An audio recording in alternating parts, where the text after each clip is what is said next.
Welcome everyone to Current Exploration's presentation of the Nuestra Señora de Atocha, a Spanish treasure galleon that sank some 50 miles from Key West, Florida in 1622, taking with it a bounty of treasure as well as 260 souls when the ship sank during a violent hurricane.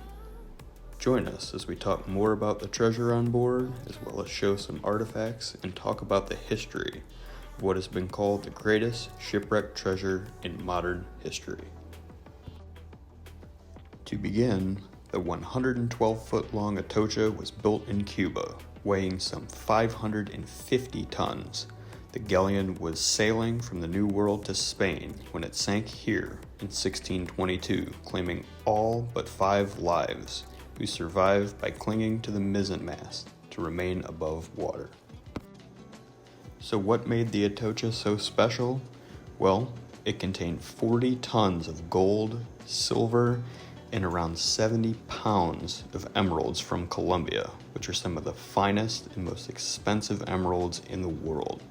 Spanish salvors also tried to recover the precious cargo, but because the hatches were locked tight in the ship, they were not able to get there in time. And a second hurricane came by and destroyed the ship further and then was lost without a trace. In 1969, 300 years later, Mel Fisher started looking for the Atocha's treasure after having great success with Kip Wagner searching the 1715 fleet wrecks along the Treasure Coast of Florida. The going was tough for the crew searching for the Atocha from the beginning. In 1973, they only found a couple silver bars. 2 years later, they found 5 of the galleon's cannons.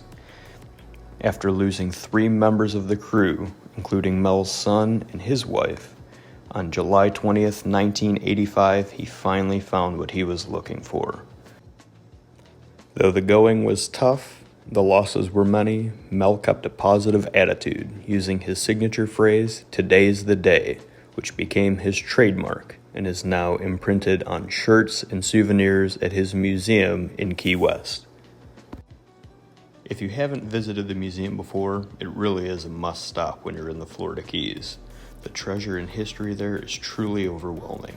There are stacks of silver bars, gold chains, gold bars, coins, cannons, jewelry, emeralds, as well as religious artifacts, and some 1,200 pounds of silverware were found at the Atocha, and some of it is also on display.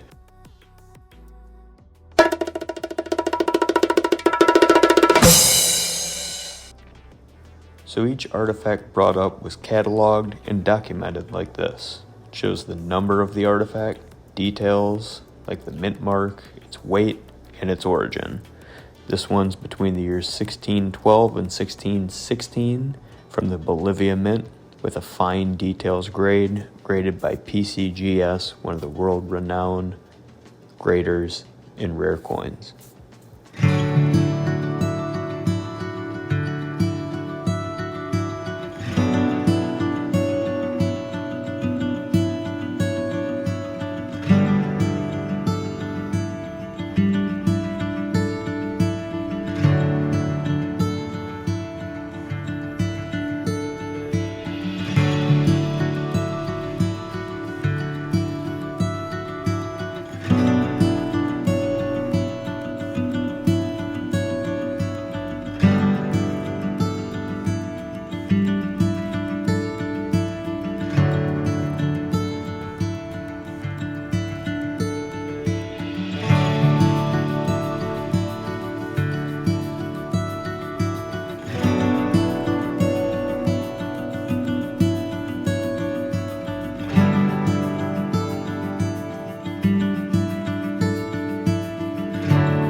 I owe my passion for treasure hunting to Mel Fisher.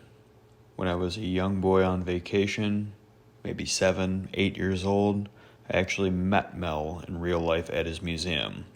He came out of his office and brought myself and my family back into his office to show us new things that they had found that day and maybe the previous week. He autographed my book, autographed my cards, but he sat and talked to us for 30 to 45 minutes at least, and I got to hold some amazing treasures for the first time and got to experience what an amazing individual Mel was. He had quite an impact on my life, as he has many others before. If you like this video, please like and subscribe for more videos to come in the future. And thank you again, Mel, for influencing my life in ways one can only imagine.